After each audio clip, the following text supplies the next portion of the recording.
Irman Sulaiman membacakan putusannya seketika ruang sidang menjadi bergemuruh. Ibunda Peggy menangis, para kuasa hukum dari Peggy Setiawan juga bisa merasakan meluapkan emosinya bahwa kemudian gugatan pra-peradilan dari Peggy Setiawan ini dikabulkan. Tapi tentu tidak berhenti sampai di situ saja. Apa dampaknya dari putusan ini? Kemudian bagaimana dengan status DPO, kemudian juga para tahanan lainnya dan siapa lagi yang harus bertanggung jawab atas kematian Vina dan Eki. Masih panjang rasanya perjalanan ke depan. Kita akan nanti langsung saja mendengarkan pandangan dari para narasumber yang sudah hadir di studio bersama saya ataupun juga terlibat dalam perbincangan ini secara daring. Kita akan dengarkan apa yang dirasakan oleh keluarga dari Peggy dan juga kuasa hukum Peggy. Sudah hadir di samping saya kuasa hukum Peggy Setiawan yaitu Bapak Marwan Iswandi. Assalamualaikum warahmatullahi wabarakatuh. Selamat malam Pak Marwan. Selamat malam Mbak. Baik, akan melihat juga memandang kasus ini dari sudut pandang hukum pidana. Ahli hukum pidana Mas Heri Firmansyah. Assalamualaikum warahmatullahi wabarakatuh. Selamat malam Mas Heri. Waalaikumsalam warahmatullahi wabarakatuh. Selamat malam Mbak Putri. Baik, nah kita juga akan dengarkan nanti apa tinjauan Kompolnas atas putusan pengadilan ini dan juga bagaimana upaya pengawasannya agar tadi yang sudah diputuskan betul-betul dilaksanakan oleh pihak Polda Jawa Barat. Sudah hadir secara daring perwakilan dari Kompolnas Bapak Yusuf Warshim. Assalamualaikum warahmatullahi wabarakatuh. Selamat malam Pak Yusuf.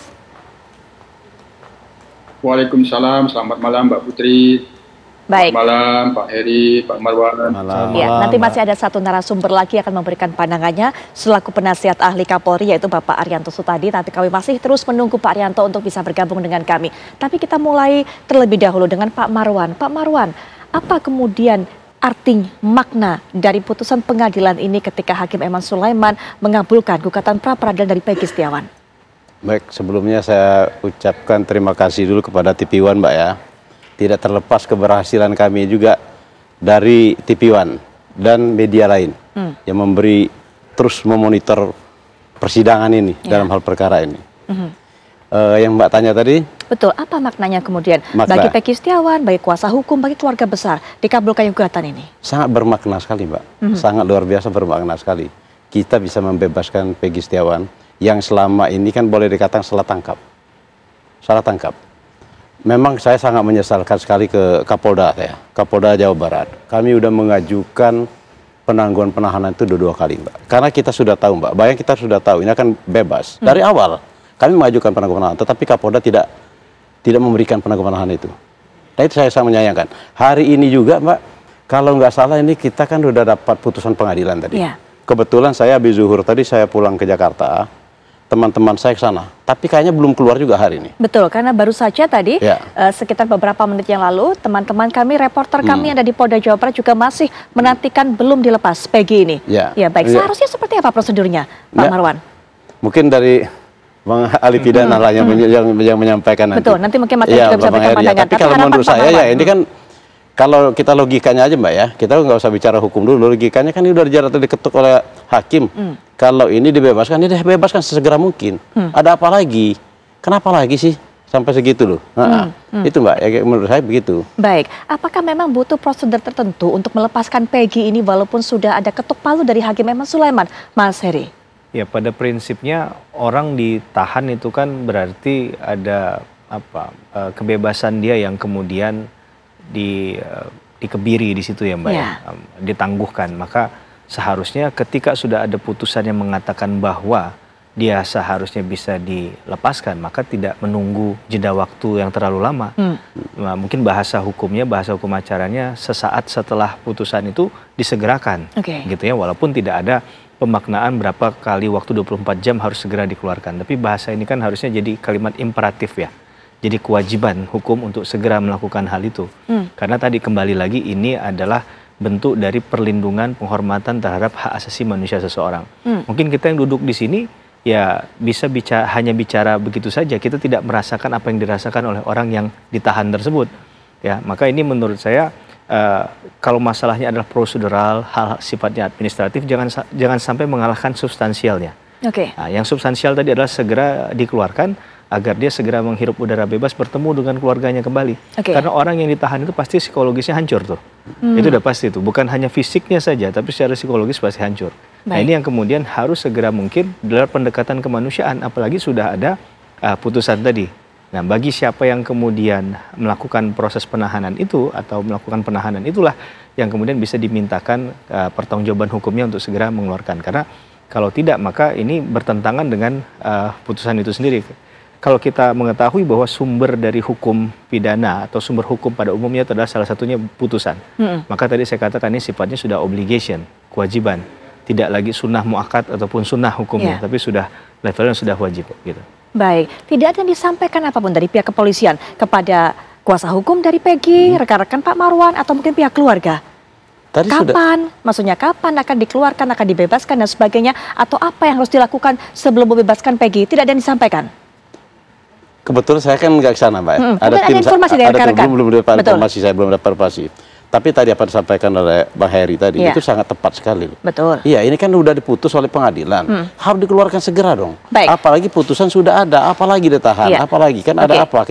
Pihak kuasa hukum dan keluarga yang saat ini menanti di Polda Jabar, begitu? Iya, betul. Baik, baik Pak. Nah, ini Pak Yusuf juga dari pihak Kompolnas, Pak Benny Mamoto juga bersama dengan pihak Polda Jawa Barat yang mengawal dari proses persidangan, sampai mungkin juga informasi yang kami dapatkan malam hari ini dilakukan rapat dengan Kapolda Jawa Barat. Pak Yusuf, kapan kemudian, apakah mendapatkan informasi pihak kepolisian Polda Jawa Barat ini melepaskan Peggy Setiawan, Pak Yusuf? Baik, terima kasih Mbak Putri. Jadi saya akan menjawabnya begini. Kompolnas sebagai pengawas dari sejak awal terus mengawasi, memantau penanganan penyidikan terhadap Peggy Setiawan yang kemudian ada upaya pra-peradilan, kami terus memantau hingga tadi ada tim yang langsung memantau pembacaan putusan.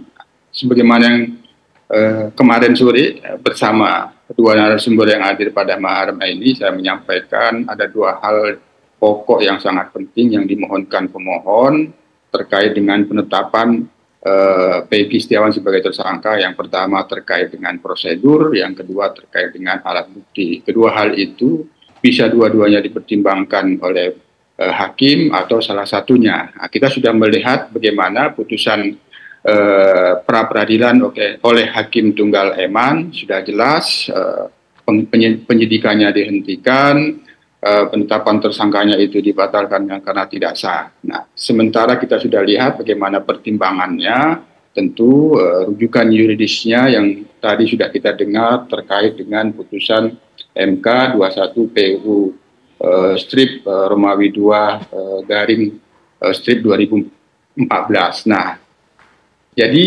ini tentu sesuai dengan Perkap. Nah, Perkap itu sendiri kan sebenarnya ada dua. Perkap nomor 14 tahun 2012 tentang manajemen penyidikan tindak pidana. Yang kedua Perkap nomor 6 tahun 2019 tentang penyidikan tindak pidana. Dua Perkap ini memang perlu dievaluasi karena belum menyesuaikan dengan putusan MK tersebut. Oleh karena itu, apabila kita menggunakan logika hukum yang dikonstruksi dalam dua Perkap ini, yang itu sebelumnya tersangka belum disesuaikan menjadi objek pra-peradilan, yang itu disebutkan di dalam Perkap ini terkait dengan penahanan. Nah, penahanan apabila ada putusan pra-peradilan yang membatalkan penahanan itu, maka yang ditahan itu dibebaskan setelah dibacakannya putusan pra-peradilan itu. Itu cukup jelas itu logika hukum yang dibangun di dalam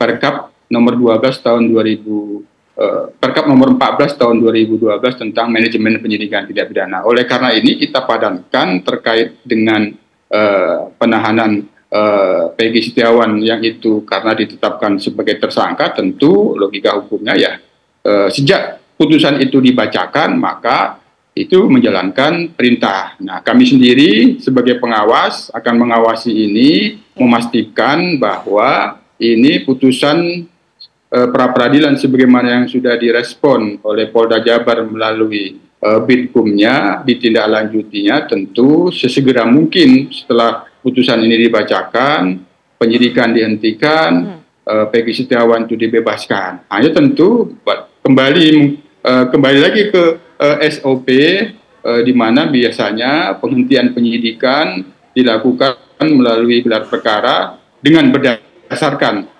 sekarang putusan pra-peradilan termasuk nanti pembebasannya. Apakah seperti ini? Ini masih dalam pemantauan Kompolnas, masih berada di Polda Jabar. Yang pasti kami sebagai pengawas tentu memastikan dan mendorong Polda Jabar sesegera mungkin menindaklanjuti, melaksanakan putusan pra-peradilan yang sudah dibacakan pada hari ini. Baik, nanti kita akan perdalam lagi, termasuk juga dengan keluarnya putusan ini bagaimana Mas Heri terhadap status DPO ini, apakah mulai dari nol lagi, mencari lagi dan apa yang harus dilakukan oleh pihak kepolisian. Tapi nanti kita akan bahas setelah jeda, apakah pada Indonesia Malam akan segera kembali saat lagi. Sudah bergabung dengan kita narasumber berikutnya, Bapak Arianto Sutadi selaku penasihat ahli Kapolri. Assalamualaikum warahmatullahi wabarakatuh. Selamat malam Pak Arianto. Waalaikumsalam, selamat malam Mbak. Baik, Pak Arianto Sutadi, ini pihak keluarga Peggy saat ini sedang menantikan, bukan hanya pihak keluarga Peggy tapi juga kuasa hukum juga sedang menantikan pihak Polda Jawa Barat membebaskan Peggy Setiawan. Tadi ini sudah disampaikan oleh pada narasumber kami selaku pengamat hukum pidana yang mengatakan seharusnya sesegera mungkin sesaat setelah putusan tersebut dikeluar, Peggy dikeluarkan ataupun juga dibebaskan. Tapi hingga saat ini Pak belum dibebaskan oleh Polda Jawa Barat. Apa yang menjadi pertimbangan pihak kepolisian Pak? Saya bukan humasnya Polri dan saya belum ada kontak dengan Polda Jabar, Bu. Jadi saya juga belum dapat keterangan kenapa kok sampai sekarang belum dibebaskan juga. Kalau menurut hemat saya memang ketentuan itu berlaku ya, kalau memang putusan pra-peradilan mengatakan dibebaskan ya seketika itu juga harus dilaksanakan. Tapi kemungkinan nih ya, perkiraan saya untuk melakukan suatu langkah kayak gitu itu perlu gelar biasanya. Karena ini merupakan suatu langkah penyidikan yang sangat penting sehingga keputusan untuk pengambilan langkah-langkah itu berdasarkan keputusan semua penyidik yang menangani kasus itu, bukan perorangan. Itu perkiraan saya, karena sampai sekarang saya juga nggak mendapatkan keterangan dari penyidik di Polda Jabar. Karena semua ini terpulang pada tindakan penyidik itu sendiri. Kalau Binkum kan tadi kan hanya cuma mewakili di persidangan. Nah pelaksanaannya daripada itu nanti kan penyidik. Baik, Pak Arianto belum mendapatkan keterangan informasi apapun dari pihak Polda Jabar, hanya memberikan perkiraan pandangan menurut Pak Arianto dari yang sudah pernah ada. Apa Pak manfaatnya, apa gunanya kemudian ketika sudah ada putusan seperti itu oleh hakim tapi harus dilakukan gelar perkara lagi baru kemudian bisa dibebaskan Peggy ini? Ya prosedurnya kalau mengambil satu langkah yang penting ya Bu ya, menghentikan penyidikan, menentukan dimulainya penyidikan itu pasti melalui gelar. Nah ini kan sudah ada keputusan ya, keputusan itu prosedurnya begitu, tapi sebetulnya dengan adanya gelar itu tidak menutup, jangan menjadi penundaan. Ini kan semua kan polisi kan penyidiknya kan udah aware ya gitu, dengan ada keputusan itu sudah bisa dilakukan. Mestinya ya begitu diputuskan tadi itu ya langsung gelar dan kemudian ditetapkan sehingga tidak ada alasan lagi untuk menunda-nunda ini. Itu kan jadi merugikan citra daripada penyidik itu sendiri. Karena dengan dikalahkannya di pra-peradilan ini sebetulnya secara kasat mata merupakan pukulan telak ya bahwa penyidik itu kurang sempurna kerjanya. Apalagi sekarang dengan penundaan ini, seakan-akan menunjukkan kan masih ngotot gitu loh, tidak mau menerima kenyataannya, seakan-akan begitu ya.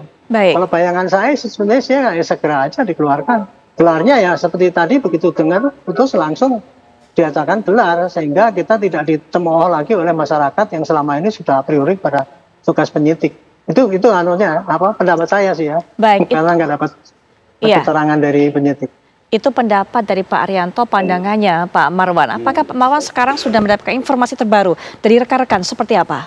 Saya dapat informasi terbaru itu Mbak, sampai jam 18.30 tadi belum juga dikeluarkan. Baik, 18.30 sekitar 15 menit, 20 menit yang lalu. Ya, dengan alasan belum gelar perkara. Loh, kok belum gelar perkara? Kan gitu loh Mbak, ini menyangkut, ini orang kebebasan orang loh Mbak. Ini kan sudah diputus oleh pengadilan loh.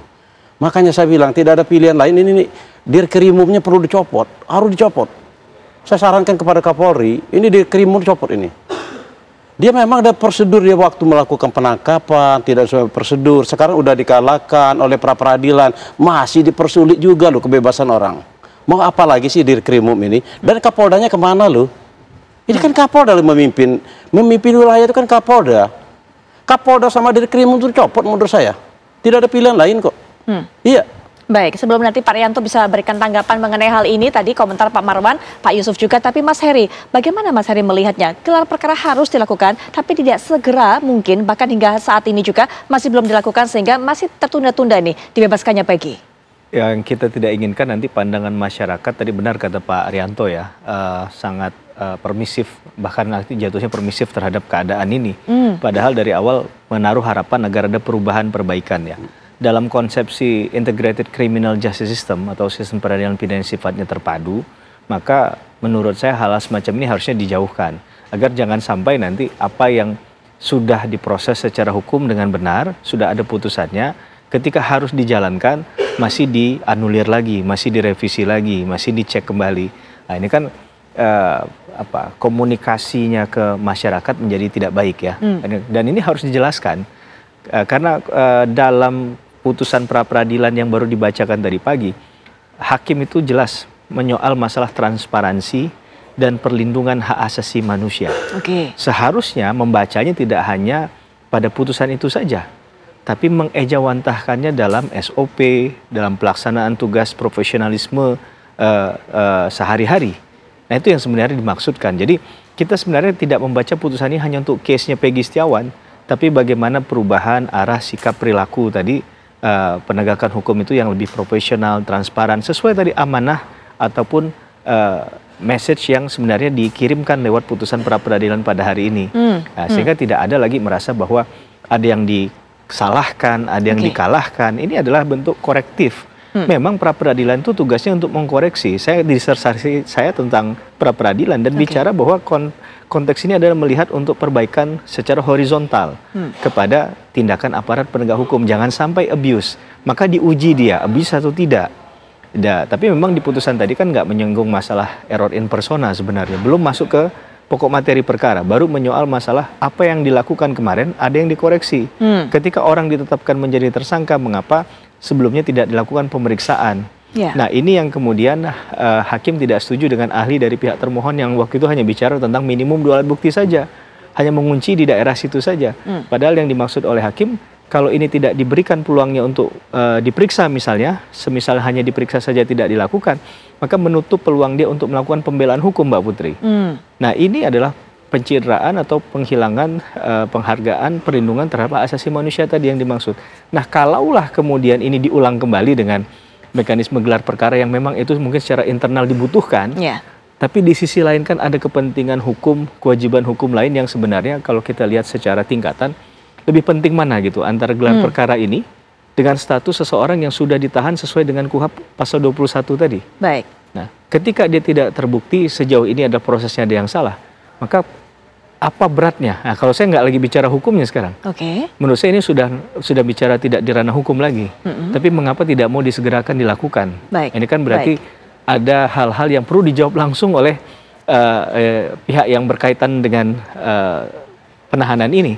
Itu yang harus menjawabnya. Nah, pihak Kompolnas juga sejauh apa kemudian Pak Yusuf bisa mengawal apa yang harus dilakukan secara prosedural oleh pihak Polda Jabar? Karena kalau tadi disampaikan seharusnya jika ada gelar perkara juga harus segera dilaksanakan. Tapi nanti mungkin Pak Yusuf bisa berikan pandangannya, tapi setelah jeda kami segera kembali sesaat lagi.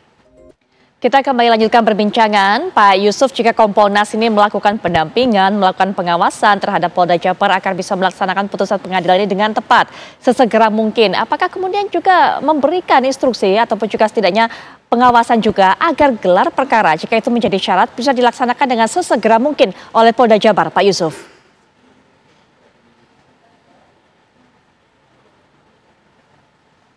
Pak Yusuf, mohon maaf kami belum bisa mendengar suaranya, sepertinya masih di mute ya. Kami sendiri sudah menanyakan. Jadi apa yang sudah disampaikan oleh Bitkum Polda Jabar tadi itu sudah cukup jelas dan itu sudah disampaikan kami langsung juga akan segera menindaklanjuti putusan pengadilan. Barangkali sementara ini dalam dugaan yang bisa kita buat ada 2. Apabila ingin seperti biasa lazimnya dibuat gelar perkara, situlah ditetapkan penghentian penyidikan misalnya. Tentu gelar perkara ini yang harus didorong secepat mungkin. Nah, itu kalau bisa ya harapan publik sesuai dengan putusan ya malam ini misalnya seperti itu. Yang kedua, atau dugaan kita bisa jadi menunggu salinan putusan pengadilan agar lebih pasti bagaimana putusan naskahnya diterima seperti itu. Nah, ini yang dua hal ini yang menjadi substansi pemantauan kami untuk Polda Jabar dalam menindaklanjuti putusan pra peradilan hari ini. Baik, Pak Marwan, masih ada kemungkinan untuk menunggu putusan pengadilan atau salinan putusan pengadilan. Tapi jika Pak Marwan ini kemudian berharap, apa yang diharapkan? Langkah cepat dari Polda Jabar seperti apa? Bentuk pertanggungjawaban seperti apa, Pak Marwan? Saya jelaskan dari Bang Yusuf dulu ya. Bang Yusuf ini kan Kompolnas loh, yang mengawasin polisi kan. Masa Bang Yusuf sendiri nggak tahu loh kalau petikan putusan? Kami petikan putusan Bang Yusuf, jam 9:30 kami udah dapat loh petikan putusan. Makanya tadi kan 9:30, ini kan sudah selesai. Petikan putusan sudah ada. Tim kami udah berangkat ke sana. Sekarang kalau saya menjadi Kapolda Jawa Barat, saya menjadi Kapolda Jawa Barat sekarang Mbak ya. Kalau saya mendapatkan putusan begitu, kalau memang prosedurnya harus gelar perkara, saya panggil anggota saya, Dirkrimum segala macam itu, kamu gelar perkara sekarang, saya tidak mau tahu menau, paling lama 1 jam sudah selesai. Segera keluarkan. Karena kita ini udah jadi sorotan masyarakat. Ini sudah kita dikalahkan di pra peradilan, masih diperlambat lagi. Ini tambah, maksud saya kasihan Mbak. Saya sayang sama Polda Jawa Barat Mbak. Polda Jawa Barat itu banyak anggotanya yang bagus Mbak. Masih banyak. Bagus. Institusinya Polda Jawa Barat bagus. Jangan karena oknum seperti ini loh. Nah ini saya kasihan Polda Jawa Barat. Itu Mbak saya sampaikan. Kalau saya sebagai Kapolda, saya panggil, gelar perkara, keluarkan segera. Selesai permasalahan, jadi nggak menunggu-nunggu seperti ini. Ini masyarakat kan menyorot terus memonitor seperti ini. Ada apa lagi sih terhadap perkara ini? Kan itu menjadi bagian masyarakat. Yang rugi siapa? Ya Polda Jawa Barat sendiri yang rugi. Itu Mbak. Baik, penutup juga pandangan dari Mas Heri sebelum nanti kita mendengarkan juga pandangan dari Pak Arianto. Ini problematika yang sering ditemui, masalah komunikasi dan koordinasi antar lintas instansi. Menurut saya ini yang harus diperbaiki sebenarnya. Masalah tadi memang petikan putusan oke, tapi jarak posisi antara PN Jabar dengan Polda Jabar itu apakah melebihi ribuan kilometer atau bagaimana? Itu saja kan secara penjelasan seharusnya bisa kita maknai bahwa ini masalah willingness ya menurut saya. Kalau bicara political will, sehingga harus ada mindset yang berubah. Tidak hanya satu institusi, dan kita nggak hanya bicara kasus Peggy. Capek kita kalau hanya bicara kasus Peggy. Ini bisa terjadi di seluruh wilayah Indonesia. Itu yang harus kita perjuangkan. Jangan sampai gara-gara hal yang sebenarnya tidak substansial itu mengalahkan malah hal yang sifatnya substansial. Ini kan masalah mindset yang harus dirubah. Dan ini tidak 1 hari 2 hari, Mbak Putri. Dan ini yang menurut saya juga harus kita rekam dari jejak perjalanan kasus yang ditutup pada hari ini sidangnya Peggy Setiawan. Bahwa bukan hanya ketika putusan itu sudah dibacakan selesai, tapi masih ada kewajiban hukum yang harus dipenuhi, hak hukum yang harusnya dipenuhi juga dan didapatkan atau diperoleh oleh seseorang akibat dari satu tindakan penegakan hukum yang kemudian dikoreksi tadi. Hal koreksi-mengkoreksi itu menurut saya hal yang biasa. Jadi ini pun mungkin bukan akhir dari segalanya. Kita nggak tahu next ke depan. Yang penting adalah next ke depan apa langkah penyidik terhadap putusan pada hari ini. Atau tim kuasa hukum itu pasti udah jelas lah, nggak usah kita bahas, pasti dia akan mengikuti. Tapi penyidik ini harus jelas. Masalah DPO kemarin, haruskah kembali kemudian diproses kembali? Prosesnya harus dari awal atau mengikuti perjalanan yang kemarin? Itu juga harus ditentukan sikapnya.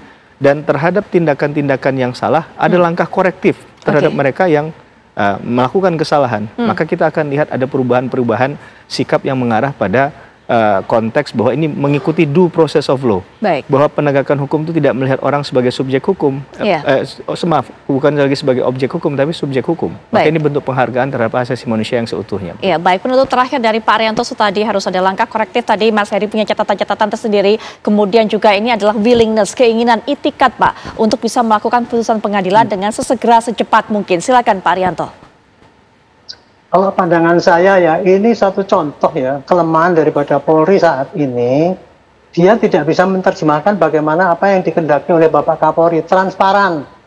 Transparan itu artinya menyampaikan apa yang dilakukan oleh Polri kepada masyarakat. Nah, sekarang ini para kepolisian ini masih menunjukkan bahwa dia tuh berbuat, yang penting saya tidak melanggar hukum. Gitu kan. Kalau mau memutus membuka ini harus pakai gelar dan sebagainya. Tapi dia nggak mengingat bahwa ini sekarang ini masalahnya adalah citra polisi. citra polisi yang disorot oleh masyarakat. Ya seharusnya itu ya. Dengan ada putusan gitu ya gelar itu ya cuman langsung dilaksanakan, nggak usah menunda, sehingga impact-nya kan lebih jelek daripada polisi. Nah ini yang perlu dikoreksi oleh Polri ya. Cara menyampaikan suatu hasil penyidikan secara transparansi itu adalah suatu alat juga untuk meredam tokoan daripada masyarakat pada polisi gitu. Jadi ini menurut saya yang perlu diperbaiki di situnya. Saya yakin ya semua itu merasa benar gitu ya. Tetapi tidak mau disalahkan kalau nggak mau menyampaikan pada publik ini. Ini yang mesti sekarang harusnya ditekankan pada jajaran bahwa polisi itu kalau mau transparan ya sampaikan aja apa yang dikerjakan dan kemudian apa alasannya. Itu saya kira rakyat nggak akan menjadi menambah kesel dengan polisi sampai sekarang ini. Baik. Jadi intinya ini adalah karena kesadaran polisi untuk memanage media supaya tidak terlalu menyalahkan polisi, yaitu dengan cara menyampaikan hasil kerjaannya secara transparan. Apapun yang dilakukan. Baik, semoga langkah cepat akan sudah dilakukan karena memang transparansi hingga saat ini, hingga putusan pengadilan tadi dari hasil pra peradilan sudah dikeluarkan, tapi masih belum ada tindak lanjut. Terima kasih Pak Arianto tadi sudah memberikan pandangannya, Pak Yusuf juga terima kasih sudah meluangkan waktunya, dan Pak Marwan, Mas Heri juga terima kasih sudah memberikan pandangan mengenai hal ini. Kita nanti akan juga setelah jeda melihat kembali data fakta masih juga terkait dengan kasus ini. Ken Ana nanti akan juga menyajikannya untuk Anda. Silakan Ken. Betul sekali Putri Viola dan juga pemirsa, kami akan hadirkan untuk Anda informasi lebih rinci lagi. Kita akan melihat kembali bagaimana perjalanan lika-liku dari Peggy Setiawan yang kemudian di awal ditetapkan sebagai tersangka kasus pembunuhan Vina dan Eki 8 tahun silam, hingga kemudian putusan dari Hakim Eman Sulaiman hari ini, serta beberapa pertimbangan yang kemudian menjadi dasar dari putusan tersebut. Sesaat lagi.